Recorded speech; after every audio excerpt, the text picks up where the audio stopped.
Il y a une révélation puissante dans les évangiles que beaucoup lisent sans forcément mesurer le poids des mots.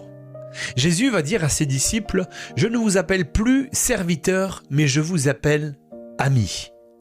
Et vois-tu, ça ce n'est pas juste une belle phrase, comprends bien le contexte culturel. À l'époque, un rabbin ne considérait jamais ses disciples comme des amis.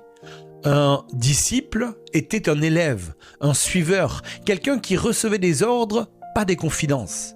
Le serviteur obéit, mais il ne connaît jamais les plans. Et pourtant Jésus va bien le dire, le serviteur ne sait pas ce que fait son maître, mais moi je vous ai appelé amis, parce que je veux vous faire connaître tout ce que j'ai appris du Père. Vois-tu la révélation ?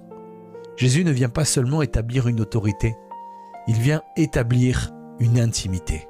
Il ne veut pas seulement des gens qui obéissent, mais il veut des cœurs qui comprennent. Dans le royaume, Dieu ne cherche pas uniquement des exécutants, il cherche des partenaire. Un serviteur fait ce qu'on lui dit, mais un ami connaît le cœur. Et comprends bien ceci.